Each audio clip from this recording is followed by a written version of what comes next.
If you could please give me your name and where you're from. My name is Kevin, and I'm from Highlands Ranch, Colorado, close to Denver, Colorado. And I've lived here now about 20 years, and I've worked for Charles Schwab for 20 years. I've recently retired.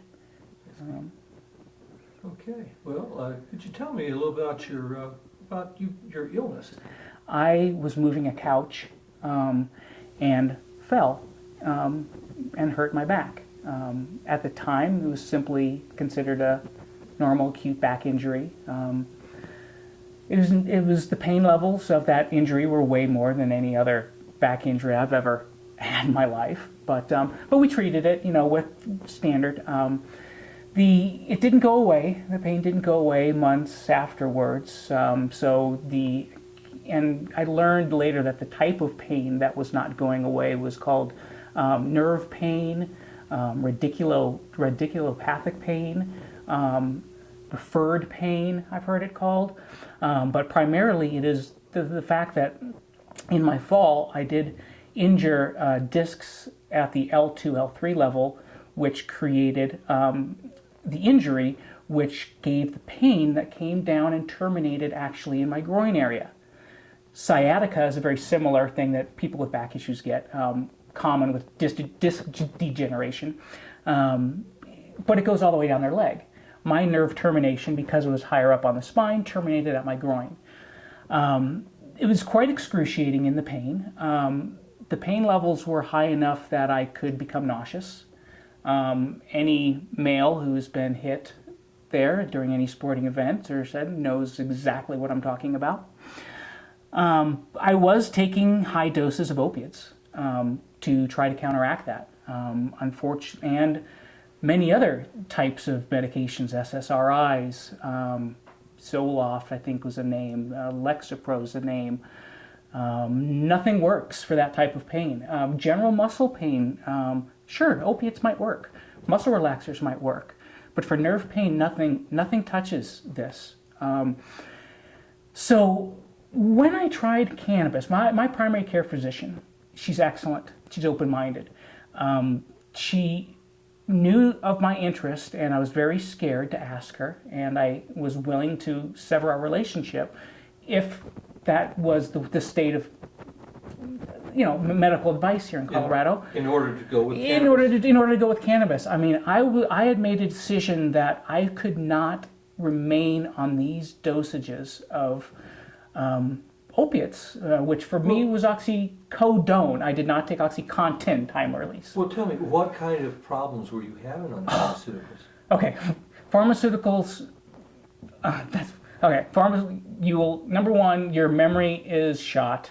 You cannot acquire. Oh, that is with the benzodiazepine. That would be with the muscle relaxers. So you have trouble building memories. You have trouble retaining memories. The sleepiness, the drowsiness, the inability to focus. Wait a minute. Your job, though, you were dealing with finances. I was a financial professional in risk management. I dealt with monitoring the risk of a huge corporation. So yes, I was concerned about my own personal ability to properly function in my job. I'm a very Boy Scouty person, and I wanted to make sure I followed the rules correctly. And to be honest with you, I was worried that what if I wasn't? And I wanted to make sure I was of sound mind for every decision I made, because there were some legal changes that occurred that made me individually at risk to arbitration if I was a rogue supervisor. But of course I am not. So I asked the doctor, and I told her the side effects, and we both discussed the side effects, and we've talked about proper dosing and how to dose and what time to try different dosing, and we really did a lot of experimenting, and I love my doctor. So I asked her, I said, this isn't working for this type of pain. I've read some articles. I want to try this. Are you okay with this? And she said, yes. And she said, she said, this has been legalized by the state of Colorado, and it is now a tool in my toolbox. And I was a little bit shocked. I honest to God was shocked. And She did describe to me that her practice does not yet allow her to be the doctor to sign off on the red card, as we call them here. But she encouraged me to do so. So I did seek out a pot doc, a marijuana doctor. The first doctor, I will say, at the early days of this industry was not the greatest. I will say I currently use Dr. Shackelford, and he pointed me in the right direction. He introduced proper dosing to me. He introduced cannabidiol, is how I like to pronounce it. I think it's cannabidiol. When I first started with Dr. Shackelford, we could not find cannabidiol-rich medicines here in Colorado. Basically didn't exist yet. You have to remember, nobody who wants to spend money for something that doesn't get you high. So cannabidiol was bred out of plants, as we've learned. So I looked for indica plants. Indica is in the general, the general theme of indica brings you down and sativa brings you up. So I used some general guidelines, and indicas did have some cannabidiol in them. And so I tried those. The sativas, honestly, when I first smoked, I have to admit, the pain increased. My nociception or appropriation of the sense of being able to sense the pain was greater. And I went, oh my God, this whole medical marijuana thing is bunk. This is horrible. And then I tried, and I said, this isn't going to work. My heart raced, it was just like, yeah, it was not the best experience, for what I expected to have happened. The pain increased. Then I tried another strain, which was an indica strain. I honestly cannot tell you the name of it. It was a long time, 5 years ago.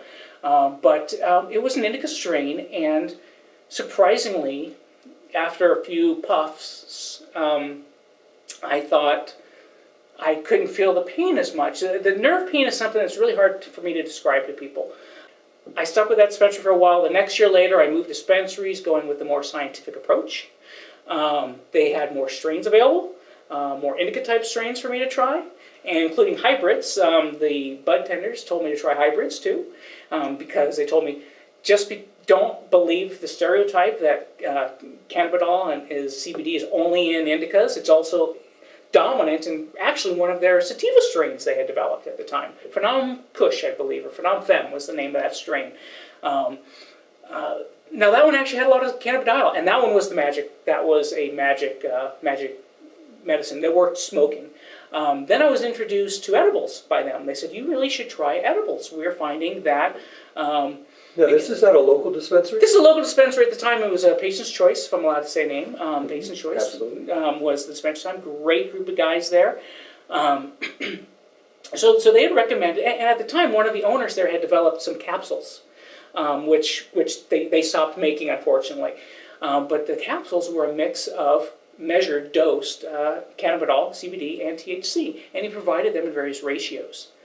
I switched over to edibles almost exclusively after I joined that dispensary.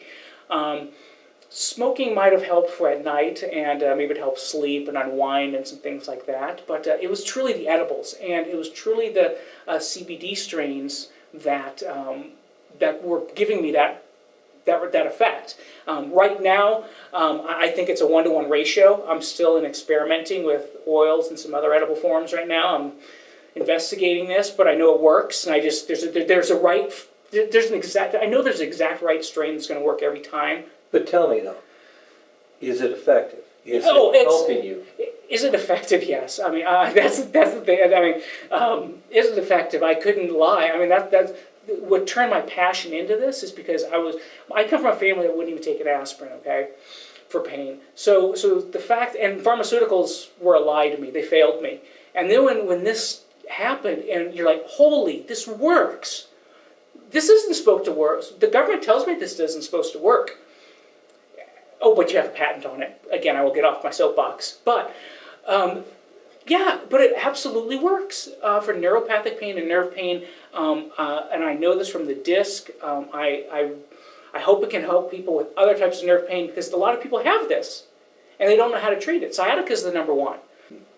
I'm an advocate hardcore now that this truth needs to get out, and that's really why I wanted to sit down to this interview with you is the truth. And I'm just I want everyone to know I'm just a regular old Joe, like anybody who happened to have an injury and happened to try the regular pharmaceutical route, and it was, I'll give it 75% effectiveness. However, it had side effects, so that drops my real score of effectiveness down to like only 25%.